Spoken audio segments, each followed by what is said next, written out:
하나님 말씀 전도서 2장입니다.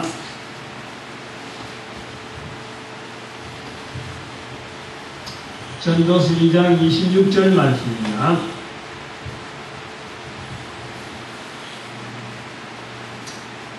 2장 26절 말씀 한 절 말씀 다 같이 합독합니다. 시작. 하나님이 그 기뻐하시는 자에게는 지혜와 지식과 희락을 주시나 죄인에게는 노고를 주시고 저로 모아 쌓게 하사 하나님을 기뻐하는 자에게 주게 하시나니 이것도 헛되어 바람을 잡으려는 것이로다. 아멘. 이것입니다. 할렐루야. 하나님의 거룩한 말씀 앞에 서 있는 주의 백성들, 하나님 말씀을 들음으로 주의 백성이라 부를 수 있는 관계가 맺어지는 것 참으로 감사를 드립니다. 하나님의 말씀이 선포되어짐에도 불구하고 이 말씀을 외면하는 자들, 귀가에서 다 들음에도 불구하고 하나님의 말씀으로 받지 못한 자들이 있으니 저들의 기도 열리게 해주시옵시고 저들도 주를 향하여 하나님을 아버지라 부를 수 있는 복된 자리에 들을 수 있도록 복 내려 주시옵소서. 오늘도 성령님 인도하여 주시옵시고 주의 말씀을 깨닫게 해주시옵시고 주의 말씀이 능력되는 놀라운 체험들 풍성하게 하여 주시옵소서. 감사드리옵고 예수님의 이름으로 기도드립니다. 아멘. 살아가는 환경 속에는, 우리가 인간이 살아가는 환경 속에는 질서라 하는 것이 있습니다. 질서. 동물들도 있겠죠. 그러나 인간들에게는 반드시 질서라고 하는 이 표가 나는 그런 어떤 형태가 있다는 겁니다. 질서를 지키면서 살면 평안하다. 평안. 그 질서는 다른 말로 하면은 어떻게 보면 편하게 하는 것이 질서입니다. 살아가는데 편하게 하는 것이 질서다. 질서를 만들어가는 것이 여러 가지 있습니다. 질서를 만들어가는 것, 규정이라든지 법이라든지 이런 게 질서를 만들어가는 거예요. 억지로 없는 질서를 만들어갈 때 법을 통해서 이렇게 서로 간에 이렇게 확인되어지고 질서를 만들어가는 겁니다. 그래서 그것은 그런 것을 규정이라고 부르기도 하고 법령이라고 이렇게 해서 제정이 되면서 사람들의 생활을 구속하는 거예요. 질서를 만들기 위해서. 자유롭게 있던 질서, 자유롭게 살던 사람들은 또 전혀 다른 방향으로 있던 사람들은 하나의 질서를 만들기 위해서 법으로 구속을 합니다. 이런 행동을 하세요. 이런 행동하지 마세요. 이렇게 하려고 하면 요령은 요렇습니다 하면서 법으로 그것을 지정해 놓는 거예요. 단체적으로도 또 하나의 규정을 만들어 놓고 따라가도록 규칙을 정해놓고 질서를 만든다. 일정한 규정이나 법령, 그래 각자 하고 싶은 일에 대해서 원하는 대로 하도록 하지 아니하고 일정한 틀 속에서 그 일을 하도록 법으로서 규정을 하는 그런 내용을 우리가 볼 수 있고 또 그것을 통해서 하나의 질서가 잡혀가는 것을 봅니다. 우리 거리에서 자동차들 지금 너무 흔하게 봅니다. 또 쌩쌩 달립니다. 자동차들이 쌩쌩 달리는 것이 도로죠, 도로. 도로 위에서 차가 달리도록 일정한 법으로 정해놓은 거예요. 골목길로도 차가 다닙니다. 차도 위에도 차가 다니는데 골목길하고 차도하고 이게 뭐가 다르냐? 다른 점이 있어요. 같은 차가 가는데 차도와 골목길의 다른 점, 이거는 차도는 가는 방향으로 같은 방향의 차들을 모아놓는 거예요. 오른쪽으로 왼쪽으로 이것을 딱 갈아놓는 거예요. 중앙에 딱 갈아놓고 오른쪽 갈 차도 오른쪽 가라, 왼쪽 갈 차도 왼쪽 가라, 이렇게 해서 갈아놓는 거예요. 차가 가는 방향에서는 항상 오른쪽인데 그것이 반으로 딱 잘라가지고 두 편으로 이 양방향으로 해서 이쪽 편에 갈 건 항상 이쪽으로 몰려라, 이쪽에서 오는 거는 이쪽으로 몰려라, 이래서 양편에 갈라놓은 것을 차도라. 그리고 골목길은 그것이 표시가 안 돼 있어. 그게 표시가 안 돼 있고 이 차들이 다니는 길에 이 진행 방향을 이렇게 모아놨지 않고 또 지 마음대로 차들이 차니까 참 밖에 굴러가면 차이냐 그래서 운전하는 사람 지 마음대로 해버리면은 어떤 일이 되어질까 한번 상상을 해봐요. 왜 굳이 저렇게 차도에 중간에 반을 잘라서 이쪽 편이 일로 보내고 저쪽 편이 일로 오게 만들고 했을까? 그거는 골목길에 다니다가 차가 얽혀있는 거 한번 당해보면요, 뻔히 너무 작아요. 뭐 길이 얽히는 거예요. 길이 이게 차가 아니에요. 완전 이거는 뭐 예물단지지, 예물단지. 오도부터 가도 못하고 들고 갈 수도 없고 뭐 보조금 이어갈 수도 없고 핸드백에 어디 메워갈 수도 없는 거예요. 차가 그렇게 예물단지가 되는 거예요. 그래서 이것을 오른쪽 왼쪽으로 딱 갈아나니까 차들이 안전하게 가는데, 결국에는 차도로 만들어서 오른쪽 왼쪽으로 이렇게 구분해 놨는 것은 사람이 안 다친다는 거지. 우선 차가 가고 안 가고 그거는 산 사람이지만 그 골목길에서 좁은 데서 사고 나는 거 보면 말이야, 이 넓은 데서 만약 큰일 났으면 뭐 큰 사고 나는 거야. 사람이 안 다치기 위해서 법으로 길을 정해놨다라는 것을 볼 수가 있습니다. 그래서 달리는 차를 왼쪽 오른쪽으로 정해놨고, 또 교통신호 하는 걸 보는 것은 차량에서 사고를 줄이려고 하는 것이 목적이다. 법을 하는 것은 하나의 질서를 만드는 것은 어떤 목적이 있는데, 그 목적이 뭐냐? 차도 같은 경우는 바로 사람을 다치지 않기 위해서 있는 거라 이렇게 봅니다. 차를 몰고 다니다 보면 왼쪽 오른쪽 차선 지키는 일이 사실은 번거로울 때가 굉장히 있습니다. 또 어떤 때는 굉장히 답답할 때가 있습니다. 왜냐하면 내가 가는 방향의 차는 지금 맥히가 엉망이고, 근데 저 다른 차는 지금 막 쌩쌩 다닌다면, 그리고 그쪽으로 얹어가지고 차도 없으니까, 오는 차 없으니까 올리고 싶지만은 그거는 못 올려요. 왜 못 올리냐? 보는 사람도 없고 또 다른 어떤 차도 방해되는 것 없지만 그게는 법이 있어, 법이. 그걸로 가면은 안 된다. 법으로 딱 규정해놨는. 그래서 신호를 규정하고 지키는. 그래서 옛날에 옛말 중에서 잘못되게 사용되어지는 옛말 하나 고쳐야 되는 것 하나 있죠. 아무개는 법 없이도 산다 하는 말. 아무개는 법 없이도 산다. 이거는 잘못된 말. 잘못된 말. 어느 누구라도 법 없이는 살지를 못합니다. 다시 말하면 질서를 지키기 위해서 질서 없이는요 살지를 못하는 게, 법이 없다는 것은 무법이고 법이 없다는 것은 질서가 없다는 게 무질서야. 무질서 무법 속에서는요 제일 먼저 당하는 사람이 약한 자들, 없는 사람들, 무기 없는 사람들이 당하는 거예요. 무기가 있고 이런 사람들, 힘 있는 사람들은요 약한 사람들부터 먼저 공격해버린다. 먼저 없애버린다는 거예요. 그러니까 법 없이 산다는 말은 이건 엉터리 잘못된 거예요. 그것이 우리 내리에 딱 박혀있어요. 법이 없어 산다. 그건 잘못된 거예요. 법이 있으니까 그 사람을 보호하는 거예요. 자동차 도로 위에가 만약 법이 없는 상태라면 그 자동차는 사람을 죽이는 무기로밖에는 볼 수가 없다는 거예요. 법이 있으면서 법을 느끼지 못하지만 법대로 사는 모양을 또 다른 말로 하면 문화라 말합니다. 즉 자동차가 워낙 많다 보니까 누구든지 자동차 몰게 되면 도로 위에서는 차량은 오른쪽으로 사람은 왼쪽으로 하는 구호가 자연스럽게 몸에 배서 몰고 가는 차량을 오른쪽으로 항상 몰고 가는, 오른쪽으로. 양쪽이 있으니까 그 양쪽 쪽 왼편을 가지고 오른쪽으로 몰고 가는 그것이 버렸어요. 그래서 자동차 법규를 몰라도 차는 오른쪽으로 운전하는 것이 몸에 배이는 거예요. 다시 말하면 오른쪽으로 몰고 가면은, 차를 몰고 가면은 차 몰고 가기가 편한 거예요. 왼쪽이 왜 안 되겠어? 뭐 차 가는데, 갈락하면 가는데. 근데 왼쪽 가면은 교통사고나. 그래서 오른쪽으로 가면은 차 몰기 좋다. 이런 것이 오른쪽으로 가면은 차 몰기가 편하다 하는 것이 차 문화, 교통 문화, 이렇게 말하는 거예요.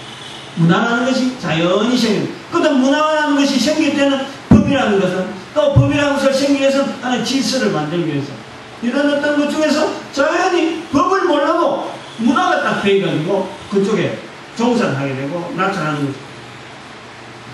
즉 문화라는 것은 법이란 혹은 사회적 규범을 통해서 사람들에게 편안하게 적용되어져 가지고 그 법을 바꾸기가 어려운 상태로 되어질 때의 그 현상, 그 현상을 우리가 문화라고 우리가 규정을 할 수가 있습니다. 방금도 예를 들었지만 차는 오른쪽, 사람은 왼쪽 하는 구호는요, 지금도 이건 학교에서 지켜지는지 모릅니다. 아마 지금은 안 지키죠. 제가 50년 전, 그렇게 초등학교 다닐 때, 중고등학교 다닐 때, 그때까지는요, 차는 오른쪽, 사람은 왼쪽. 차가 워낙 기해가지고, 사람은 왼쪽으로 다니지 않아서, 말이 이게 되잖아요. 이게 마치 사람을 피해서 차가 가는 듯이, 또 차를 피해서 사람이 가는 듯이, 차는 오른쪽, 사람은 왼쪽. 이 방향이 다르다 하는 개념인데, 이 구호가 잘못된 거죠. 잘못되다 하는 이것이요, 지금은 그것이, 알려져가지고, 지금은 사람도 오른쪽이랍니다, 사람도. 우리 군대에 있을 때 옛날에 우리 군대에서 훈련받을 때 그랬어. 사람은 왼쪽이다! 그래가지고, 항상 차가 올 때는 사람은 왼쪽에 가 있어야 되는, 그런 식으로 계속 훈련받는 거예요, 훈련을. 부모하고, 보행할 때 그런 훈련받고, 학교에서 복도 딱 잘라가고, 그래야 차가 올리겠는데, 학교 복도 반 잘라가고, 사람이 갈 때는 왼쪽 훈련하는 거예요. 왼쪽으로 통행하면 벌칙이라고 옛날에 어릴 때 그랬어. 근데 지금은 사람도 오른쪽이다! 이런 것이 지금 구호로 지금 나오고 있어요. 왜냐하면은, 사람이 많이 번잡한 거리에 오른쪽 왼쪽으로 걷는 것을 자세히 보니까 사람들이 걸어가면서 오른쪽으로 걷는 사람들이 왼쪽으로 걷는 사람들보다 부딪히는 것이 적어요. 부딪히는 것이. 사람들이 은연히 자기가 가는 방향에 오른쪽 편을 통해서 길을 두고도 오른쪽에다 자기 몸을 쏠리는 걸 아는 거죠. 그래서 그걸 억지로 왼쪽으로 몰아내니까 사람이 부딪히더라는 거예요. 왼쪽에 사람들을 보내니까 이 사실 어느 사람들도 자기가 자연히 오고 싶은 오른쪽으로 오니까 왼쪽으로 억지로 막 사람은 왼쪽 해고 왼쪽으로 보내니까 오른쪽으로 오는 사람하고 부딪히다는 거예요.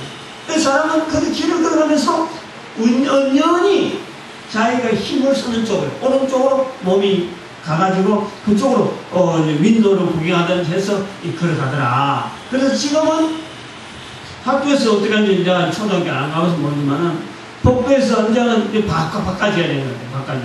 사람도 오른쪽, 차도 오른쪽 이렇게 가는 거예요. 지금은 차는 오른쪽 하는 것은 이제는 하나의 문화가 됐는데 사람도 오른쪽 하는 것은 아직 질서를 만들어가는 중이에요. 이건 법으로 만들고 뭔가 규범으로 만들고 해야 되겠죠. 법으로 만들까지 없겠지만 어떤 학교 같은 데서는 훈련시키는 하나의 교범이 되겠죠. 그래가지고 사회생 생활 속에서 어디 맞아가는, 그래서 문화가 되려고 하면 아주 한참 걸려요. 법은 사람을 구속해서 문화로 자리 잡게 하는 것이 좋은 법입니다. 법을 만드는 사람이 그렇다는 거예요. 법을 하나 제정해갖고 그것이 보면 법이 있는지 없는지 모르겠어 흘러가도록 만드는 것이 좋은 법이라는 거예요. 사람들에게 질서를 지키게 만들고 또 사람들하고 편하게 그 법에 적용해 가는 것은 좋은 법이다. 그렇게 문화로 만들어갈 수 있는 법이냐 문화로 만들어가지 못하는 법이냐 요거 갖고 이제 법을 하나의 좋은 법인지 악법인지를 경중을 볼 수가 있는 거예요. 오늘 본문 말씀을 다시 봅니다. 오늘 전도서 2장 26절 말씀. 이 말씀을 지금 사실은 좀 설명하려고 긴 이야기, 법이다, 질서다, 하나의 문화다 하는 내용을 지금 이야기해 온 거예요. 그 단어들을 지금 연결해 보려고 지금 여기까지 온 거예요. 하나님이 그 기뻐하시는 자에게는 지혜와 지식과 희락을 주시나 죄인에게는 노고를 주시고 저로 모아 쌓게 하사 하나님을 기뻐하는 자에게 주게 하시나니 이것도 헛되어 바람을 잡으려는 것이로다. 전도서 2장 26절 말씀. 사실은 오늘 주제는 하나님이 그 기뻐하는 자에게 하나님 기뻐하시는 자라고 할 때 하나님 보시는 이 기뻐하신 자는 누군가 하는 것에 대해서 설명을 하려고 했는데 이 장 전도서 2장 26절의 마지막 부분에 이것도 헛되어 바람을 잡으려는 것이로다 라는 이 표현 때문에 이것도 헛되다 하는 이 표현이 왜 26절에 있어야 되느냐 하는 것을 설명하지 않으면은 앞에 게 아무리 좋은 설명을 해놔도 마지막 부분에 이것도 헛되어 바람을 잡으려는 것이라 아무리 좋은 설명을 해도 헛되다 하고 되니까 26절에 있는 이 말씀을 설명하려면은 이것도 헛되어 바람을 잡으려는 것이로다 하는 이것이 왜 여기 있는지를 왜 여기에서 표현되어 있는지를 설명을 하지 않으면 앞에서 아무리 좋은 표현이 있더라도 이것 전부 다 허사가 됩니다. 인식이 그래야 돼요. 인식. 응? 하나님이 그 기뻐한 자에게 지혜와 지식을 희락을 주시나 죄인에게는 노고를 주시고 저로 모아 쌓게 하사 하나님을 기뻐한 자에게 주시더니 열어버리시면 되는데 이것도 헛되여 바람을 잡는 것이로다 해버렸으니까 앞에서 좋은 표현들이 전부 다 무식하게 되는 거예요. 그래서 지금 여기 왜 표현해? 전도서 2장 26절의 말씀에서 마지막 부분에 이것도 헛되어 바람을 잡으려는 것이로다 라는 이 표현을 왜 했을까 하는 설명을 반드시 해야 됩니다.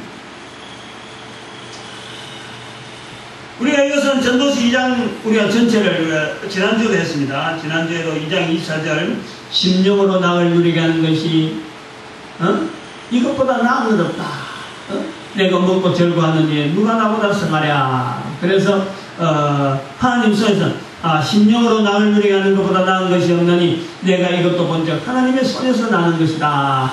지난주에 심령으로 낙을 누리자 하는 그런 말씀을 했는데 이 심령으로 낙을 누리라 하는 이 말씀을 할 때 우리가 이 2장에서 전체가 나오는 그 축이 뭐냐 하니까 11절의 말씀 2장 11절의 말씀이 이 전체를 이끌어가는 하나의 2장을 이끌어가는 어떤 하나의 중심축이라고 보는 거예요. 2장 11절의 내용이 뭐냐니까 그 후에 본적 내 손으로 한 모든 일과 수고한 모든 수고가 다 헛되어 바람을 잡으려는 것이며 해 아래서 무익한 것이로다. 이렇게 이 말씀이 추측이 되어 있어요.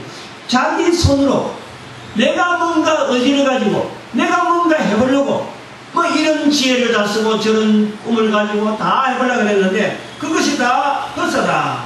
그래서 13절 보니까 지혜가 우매보다 뛰어남이 빛이 어둠보다 뛰어난 것 같다.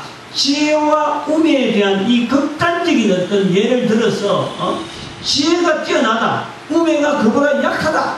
그런데 지혜를 다 썼어.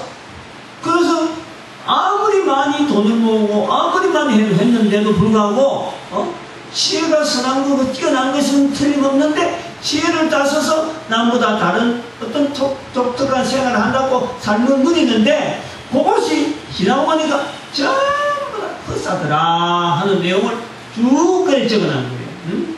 그래서 내 손으로 한 모든 일과 수고한 모든 수고가 다 헛되어 바람을 잡으려는 것이다 하는 내용을 설명하고 있단 말이에요. 그 지혜와 우매 그 차이에 대해서 그렇게 분명한 차이가 있는 것에도 불구하고 이것이 똑같은 부분이 뭐냐니까 지혜자나 우매자나 죽더라는 응? 2장 13절 보니까 지혜가 우매보다 뛰어나니 빛이 어둠보다 뛰어난 것 같다. 이렇게 극렬한 차이가 있는 지혜와 우매도 불구하고 죽을 때 보니까 어떻게 차이가 없느냐. 지혜자나 우매자나 영원토록 기어감을 얻지만 16절 보니까 죽음이 일반이다. 지혜자의 죽음이 우매자의 죽음과 일반이다. 같고 그 다음에는 쭉 설명한 내용이 보니까 해 아래서 지혜를 가지고 수고하고 얻은 모든 것이 알고 보니까 전부 다 별로 머리 안 쓴데도 불구하고 그 돈들이 그 지혜를 써서 얻은 그 재물들이 전부 다 다른 사람 손에 따라가는. 그래서 지혜를 써서 내 거 만들려고 하는 이것이 헛것이다. 내 손으로 하는 것이 내가 뭔가 해보려고 하는 것이 다 헛되다 하는 16절의 말씀이 바로 그 내용이라. 요 내용을 연결해서 26절에 보면 연결해서 보면 하나님이 그 기뻐하는 자에게 지혜와 지식을 희락을 주시나 죄인에게는 노고를 주시고 저로 모아 쌓게 한다. 바로 여기 저로 모아 쌓게 하는 죄인으로 하여금 노고를 지혜를 다 써서 지식을 다 써서 가지고 있는 모든 것을 다 해가지고 그로 하여금 산더미처럼 쌓게 하는데도 불구하고 그것을 하나님은 그 기뻐하는 자에게 줄 뿐이니까 그 사람이 가지고 있던 지혜와 지식과 노고가 헛되다 이런 얘기입니다. 그 갖다 붙여야 될 자리가 이것도 헛되어 바람을 잡으려는 것이로다 하는 그 자리가 하나님이 하시는 기뻐하는 자에게 준다라는 것이 헛되다는 것이 아니고 아인이 모아 쌓는 일 악인이 자기 손을 하고 자기 지혜라고 자기 지식을 하고 자기 노고를 다 써서 하나님 앞에서 하지 않는 자기 힘으로 하는 그 모든 것 해봐야 나중에는 하나님이 그거 다 없애버린다. 이런 얘기. 그래서 헛되다라는 거예요. 악인이 하는 일이 헛되다는 거고 악인이 하는 일이 바람을 잡으려는 것이지 하나님이 그 기뻐한 자에게는 지혜와 지식과 희락을 주시는데 그것이 헛되다 하는 말씀이 아니라는 것을 한 절에 있는 내용에 차별을 우리가 알아야 된다. 이 문맥을 갖다 위는 위치에 따라서 이 내용이 완전히 달라지고 그래서 이 내용을 우선은 잡을 때 26절의 내용을 말씀을 보면은 하나님은 그 기뻐한 자에게 지혜와 지식과 희락을 주시나 죄인에게는 노고를 주시고 다시 말하면은 사람들에게 지혜와 지식이라는 것은요 누구나 나도 지혜가 있다 나도 지식이 있다 라고 할 수 있어요. 그러나 하나님은 기뻐하는 자에게 희락을 준다. 희락을.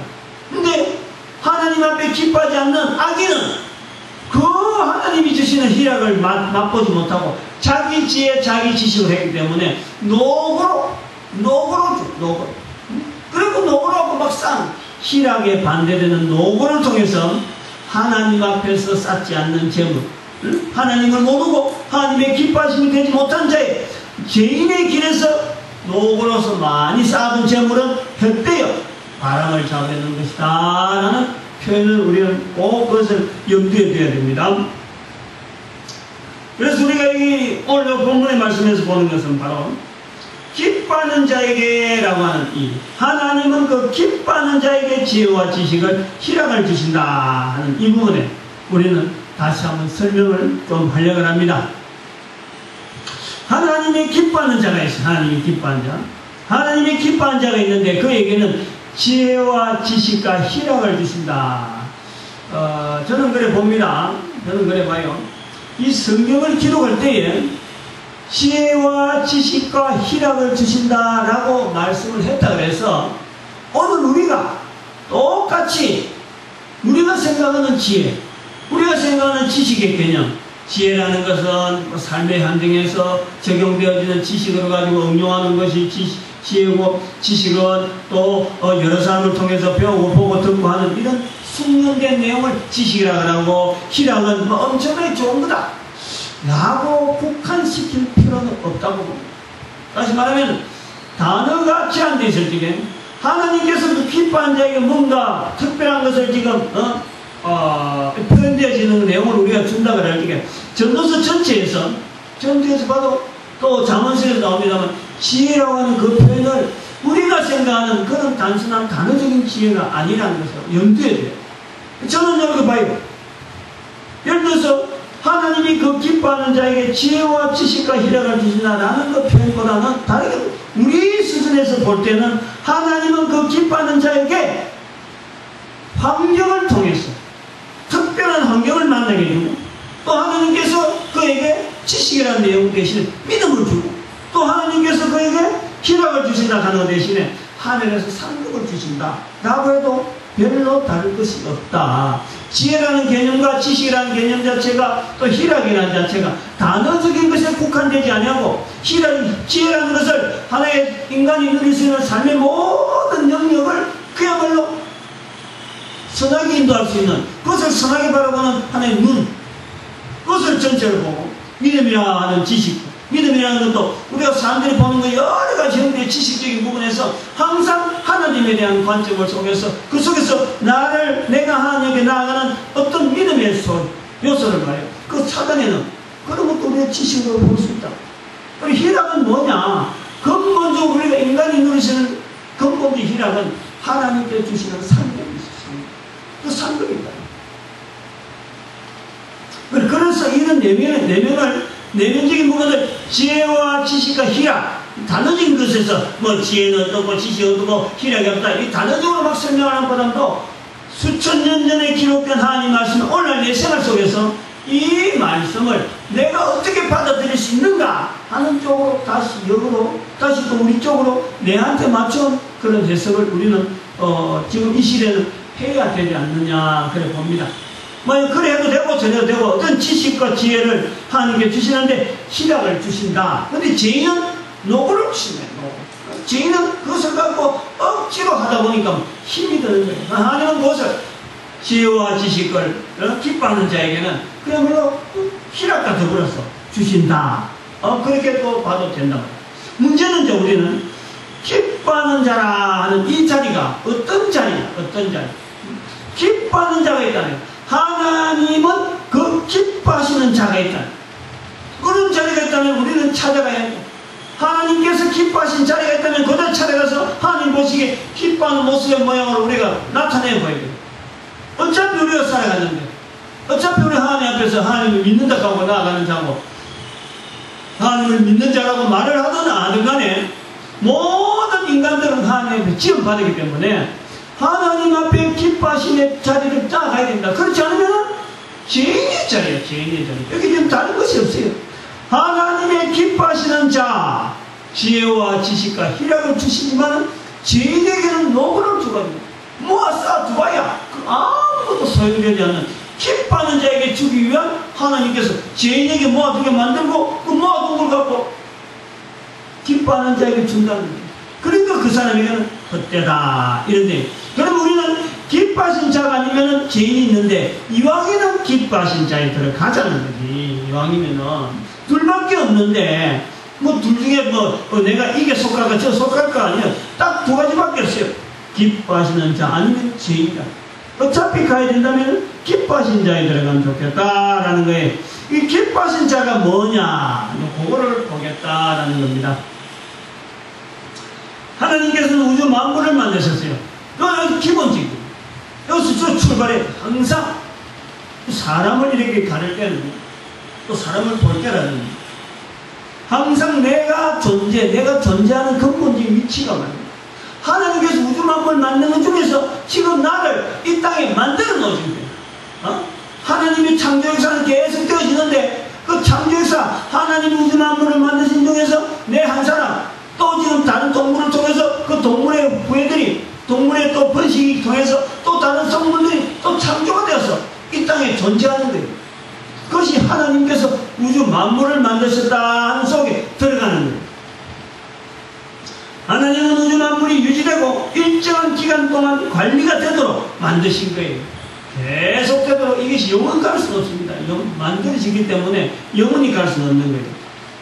우주 만물이 유지되고 관리되도록 하나님께서는 우주 만물의 유지법 혹은 관리 법칙을 정해놓아 주신 거예요. 그래서 아까 제가 이 표현을 하기 위해서 아까 법이라든지 질서라든지 그 다음에는 문화라는 말을 그걸 서열부에 넣은 거예요. 법칙이 있는 거예요. 법칙이. 질서를 유지시키기 위해서 법칙이 있는 거예요. 우주 만물이 유지되고 관리되게 하시는 거예요. 그래서 하나님이 만드신 우주 만물의 법칙을 적용해가지고 관리할 관리자로서 하나님께서 인간을 만들어 놓아 주시는 거예요. 그래서 하나님은 하나님이 만든 우주 법칙 안에서 그 법 안에서 관리할 수 있도록 인간에게 관리 능력을 허락하여 주십니다. 하나님께서 우주 만물을 만드신 분이고 인간은 하나님이 만드신 우주 만물을 다스리고 유지해야 할 하나님께서 우주 만물을 만드신 것 중에서 가장 어떤 존재, 지혜와 지식과 희락을 누리고 만들어져 있는 것이 바로 인간이랍니다. 그런데 이 인간이 하나님이 만드신 우주 만물의 법칙을 잘 알면서도 적용해야 될 모든 능력들이 다 있음에도 불구하고 이를 관리하며 유지하는 일에 지혜와 지식과 희락을 사용하지 않고 하나님이 만드신 능력에 인간 스스로의 자리를 만들고 도전하는 죄인의 자리에 들어가 버리고 죄인의 자리. 오늘 본문에 나오는 표현들이 지금 그런 거예요. 죄인의 자리에 들어갔다. 그래서 죄를 범하는 일에 지혜와 지식을 사용했다라는 겁니다. 그러므로 사람들이 하는 일이 헛되고 바람을 잡는 것처럼 아무것도 남는 일이 없어. 하나님이 정해하신 법칙은 우주 만물 만물의 법칙 안에서 하나님의 정해놓은 법 안에서 우주 만물을 관리하도록 인간에게 주어졌는데 인간이 어디에 가 있느냐? 죄인의 자리에 들어갔어요. 하나님의 기뻐하는 자리가 들어가지 아니하고 죄인의 자리에 들어가 있으니까 나중에 인간들이 이 땅에 살면서요 공수의 공수가 그저 왔다 그저 간다 이 말밖에 할 수 없어. 세상에서 아무리 떵떵거려 살아가도 딱 죽을 때 되면 말이야 아무것도 한 것 없다고 그냥 쓸쓸히 혼자 죽어버리고 자살해 죽고 대통령까지 해보고 자살한다니까. 스타가 따로 없어요. 스타가. 대통령까지 해갖고도 자살하는 수반에 뭐 우리 인간이 바라는 스타는 없는 거예요. 그래서 죄로 인해서 하나님께 얻은 바 지혜와 지식으로 결코 하나님께서 주시는 희락을 얻지 못하는, 그래서 그때와 바람을 잡는 밖에 할 수 없는 자리에 지금 추락해 있는 상태가 바로 인간이라는 거예요. 인간, 죄인의 자리, 죄인의 자리. 이것을 회복할 수 있는 길, 회복할 수 있는 여러 가지 방안을 우리한테 제시한 것이 바로 성경 말씀이에요. 성경 말씀. 성경 말씀은 우리가 지금 추락되고 있다 이런 상태가 아니고 인간이 지금 잘못되어서 추락하고 있습니다. 제발 좀 돌리시고 방향 돌리셔서 기술을 바꾸세요. 이런 내용이 아니에요.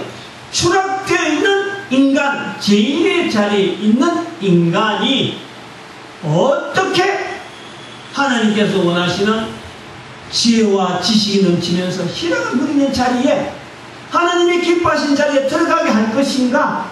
그래서 우리에게 주어진 책이 바로 성경책이에요. 성경책. 그거 보면은 하나님의 기뻐하신 자리에 들어가는 내용이 몇 가지 있어요. 들어가는 자리에 있다.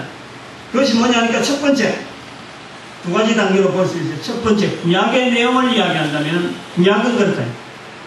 출애굽기 25장 2절에 말씀합니다. 오늘 새벽에 읽은 말씀 바로 이 말씀.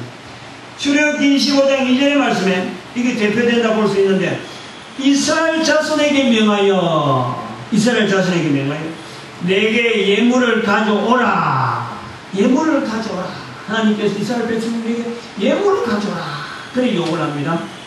그러면은 예물을 가져오라 하면은 어떤 마음을 가지고 있는 사람들이 있느냐? 그 중에서 절거이 내는 자가 있다. 절거이 내는 자. 그 사람에게만 받아라. 하나님께 예물을 가져오라 그랬는데 이것저것 핑계대고 조금이라도 그 예물이 말이에요 적은 게 아니에요. 예물이니까 뭐 내 호주머니 뭐 한쪽 기치 있는 정도에 늘 굴러다니는 그런 돈이 아니에요. 금, 은, 노 당시에는 정말 보물 같은 보물이에요. 보물. 금속 자체가 보물이거든요. 더구나 금인데 은인데 얼마나 귀한지 몰라요. 그런 거 가져오라. 가져오는데 절거이 내는 자에게 받아라. 그 절거이 안 내면은 받지 마라 이 말이에요. 받지 마라. 억지로 받지 마라. 괜히 법 정해놨고 괜히 무슨 질서 정해놨고 괜히 무슨 문화로 만들지 말라는 거지. 그냥 절거이 하나님께서 가져오라 말씀했다. 그러면은 그것을 절거이 내는 자에서는 받아라 하는 거예요. 이것이 첫 번째 단계란 말이에요. 하나님 앞에 절거이 내는 자. 그 이스라엘 백성들이 바로 구약 처음부터 구약 전체가요 하나님 앞에 절거이 내는 자의 자리가 있는가 하는 사람을 하나님은 찾는 거예요. 그것을 또 잠언 8장 17절에 어떻게 표현하는가? 나를 사랑하는 자들이라 라고 그렇게 부르는 거예요. 절거이 내는 자를 그렇게 부른단 말이에요. 그 사람들이 바로 사랑하는 자들이다 라고 부르면서 나를 사랑하는 자들이 나의 사랑을 입으며 나를 간절히 찾는 자가 나를 만날 것이다. 잠언 8장 17절에 하나님을 찾는 자라, 하나님을 간절히 만날 자라 누구냐? 하나님 앞에 사랑받는 자인데 바로 절겨내는 자다. 절겨내는 자다. 뭐 돈이 넉넉해서 그런 게 아니에요. 그냥 없음에도 불구하고 하나님 앞에 내는 것이니까 불편하지 않냐고. 하나님께서 이것을 다 관리해서 더 좋은 데 쓰실 것이다 라는 것에서 자기 있는 것을 드릴 것이 있는 것이 감사해가지고 내는 거예요. 여유가 있어갖고 남아서 내는 게 아니라 11조 해라. 나중에 말라겠으면 하도 안 되니까 11조 해라. 11조 해라. 내가 더 줄 줄 안다. 10 열이 있는데 19은 너희들 가지고 그 중에 하나를 내라. 그런데도 안 내는 거예요. 안 내는 거예요. 억지로 막 내게 하려고 너희들 하니까 도둑질했다. 하나님은 절겨내는 자를 원하고 있는 거예요. 그래서 절겨내는 자 그들이 바로 간절히 나를 찾는 자들이다. 간절히 늘 인정하는 절겨낼 때 하나님이 이런 거 왜 해갖고 말이야 이 법을 재가지고 이렇게 귀찮게 만들어 하면서 억지로 내는 자들은 하나님은 절대 만드는 자들이 아니다. 그 사람들 만난다. 그런데 적은 것 하나라도 두렵더니라도 이것 내배 나 지금 당장에 참 먹는 때거리가 걱정되는데 그래도 내 손이 있으니까 내 때가 있으니까 흥건함이 있으니까 내는 거예요. 그 절겨냅니다. 절겨냅니다. 하나님은 바로 구약 전체에서 절겨내는 자를 찾고 있는 거예요. 절겨내는 자. 그를 기뻐하시는 자라 그렇게 부릅니다.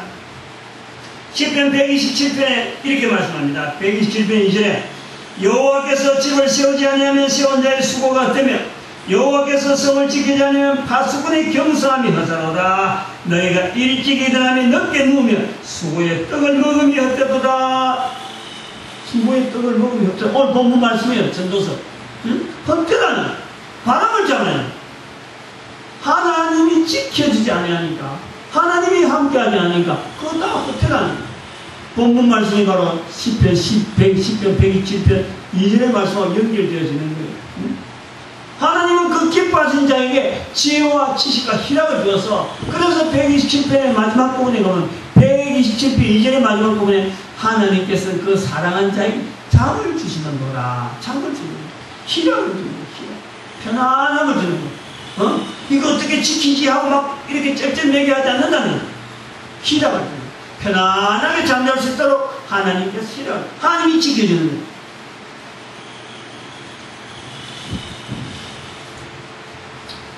천지만물을 만드신 하나님께서 피조물 인간에게 다스리라 명령하시고 그리고 이 인간이 가진 엄청난 능력을 충분히 나타내라 누려라 그런 뜻이죠. 그런데 인간이 가진 능력이 엄청나서 우주 만물을 다스릴 수 있는 이 어마어마한 능력 이것을 말이죠. 어디다 쓰느냐? 하나님 앞에서 우리가 받은 인간의 능력을 한번 생각을 해봐요. 우리가 하나님을 안 믿어서 그렇지 하나님을 믿으면요 하나님은 나를 만드신 거니까 당연히 믿어야 되는데 이걸 안 믿어갖고 발버둥 치면 어떻게 되느냐. 하나님이 내한테 주신 어마어마한 능력이 있는데 이 능력을 쓸 줄을 몰라요. 능력을. 한 인간들은요 정말 어마어마한 능력을 가지고 살아가는 거예요. 그 어마어마한 능력을 어떻게 우리는 알 수 있느냐. 올림픽에서 메달 따는 거 보면 알아요. 저 사람에게 저런 능력이 있으면 나에게는 또 다른 능력이 있는 거예요. 그 사람이 가지지 못한 어마어마한 능력이 내한테 있는 거예요. 그런데 그걸 인정하지 않는 것이 하나님을 안 믿기 때문에. 하나님은 나를 만드실 때요 시시하게 만들지 않았다니까. 우리 한 인간은요 대단한 존재입니다. 지대로 지혜와 지대로 지식을 쓰기만 하면요 우주 만물을 다스릴 수 있는 능력이요 우리에게 있는 거예요. 우리에게. 그래서 빌립보서 4장에 있는 말씀대로 내게 능력 주신 자에서 내가 모든 일을 할 수 있는 것이 인간들이 가진 능력이랍니다. 이게 어마어마한 거예요. 그걸 인정하지 않는단 말이에요. 그걸 왜 할 때 하나님이 내한테 주신 능력이 내가 인정을 안 하니까 내한테 있는 건 이게 말이야 쓸까 말까 지금 쟤하게만 있었잖아. 이게 내가 이거 해도 될까 말까 늘 걱정이야.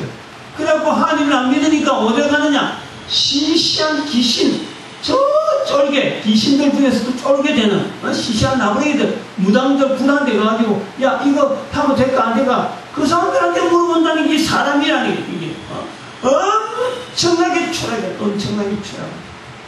하나님 앞에서요 귀신들을 쫓아내는 그러고 우주 만물 가운데서 당당하게 말이요 대항해야 될 그런 사탄까지 우리로 하여금 그들을 대항하게 만든 것이 하나님의 능력인데 그 사탄의 쫄개 중에 쫄개 인간들 세상에서 이 치고 저리 채우고 말입니다. 아무도 반기지 않는 그 귀신의 나무이들한테 머리 맞대가고 어떻게 하면 되겠느냐 그 돈 다 내고 있는 거야. 그게 헛되는 거지. 바람 잡으라는 것 같은 그 그 왜 그렇느냐? 인간에게 있는 죄라고 하는 죄. 두 번째 이제 우리 이게 있는 이 능력이 두 번째 하나님이 기뻐하신 자리가 이제 나오는 거예요. 인간들이 죄를 졌습니다. 그래서 우주 만물을 선하게 충분하게 관리할 능력 이런 것 이것이 바로 죄입니다. 죄. 우주 만물을 선하고 지혜롭고 지식을 다해서 희락할 수 있는 그런 자리를 누려야 되는 것이 바로 인간인데 그런 자리를 잃어버렸다. 그게 죄라는 거죠. 하나님을 아버지라 부를 수 있는 피조물 중에서 제일 큰 권세를 가지고 있는 이 자리를 놓쳐버리는 거예요. 이 죄라는 거예요. 죄.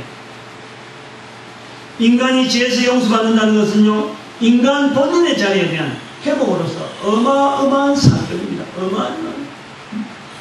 인간이 하나님을 아버지라 부를 수 있다는 건요, 어느 피조물에게도 허락되지 않는 인간에게만 허락되어 있는 어마어마한 자리라니, 어마어마한 자리. 다시 말하면 회복입니다. 회복. 하나님 앞에 죄진 인간이 회복되어지는데 이것은요, 하나님 편에 보실 때는 천지 만물 만드는 것보다 다시 만드는 것보다 더 힘든 거예요. 더 힘든 거예요. 인간의 하나님의 형상으로 되어진 인간에게 주어지는 그 능력을 죄로 말미암아 얼룩지고 죄로 말미암아 다 소멸되었는데 그 능력을 회복시키는 사건은요, 하나님 편에 보실 적에는 차라리 없애버리고 차라리 새로 만드는 게 낫지. 거기서 죄인이 하나님을 부르게 하는 것은요, 이거는 어마어마한, 하나님 아니면 할 수 없는 사건입니다. 그 사건. 여기 이제 될 수 있도록 길을 놓은 분이 바로 예수 그리스도. 하나님 대신 예수 그리스도 이 땅에 오시는 거예요. 하나님께서 인간의 몸을 일부러 오시는 거예요. 죄인의 몸을 빌려서 오는 거예요. 다 죄인이라고 해버렸죠. 그래서 인간의 모든 죄를, 죄 없으신 예수님께서 그 죄를 다 짊어지시고 사탄이 정해놓은 죽음의 길에 당당하게 죽으시는 거예요. 예수님께서, 하나님께서 죽을 수 없는 분인데, 절대 죽을 수 없는 분인데 인간의 죄를 짊어지시고 죽음의 자리에 들어가는 거예요. 끝난 것으로 알았지. 사탄으로서는 완전한 승리였지. 완전한 승리. 이제는 두 번 다시 사탄이 말이죠, 고통당하나 자기 스스로 누구를 자기를 지배할 것은 아무도 없는 거예요. 하나님께서 인간의 죄를 짊어지시고 죽으십니다. 하나님은 죽을 수 없는데 인간의 죄를 짊어지니까 사탄이 여기서 죽을 수밖에 없었어요. 그런데 거기에서 예수님이 죽음에서 부활하셨어요. 다시 사셨다는 거예요. 다시 사신 거예요. 죽음에서 다시 살게 만드신 그 하나님의 능력이 인간에 있는 죄를 용서할 수 있는, 하나님께서 그걸 적용시키 가시는 거예요. 죽음에서 예수 그리스도를, 죽을 수 없는 하나님께서 죽어가지고 죽음에서 다시 살게 하시는 그 하나님의 능력이 죄로 말미암아 잃어버린 인간의 그 근세를 회복시키는 데 적용을 하는 거예요. 그 적용하시는 분이 바로 성령님이 하시는 거예요. 성령.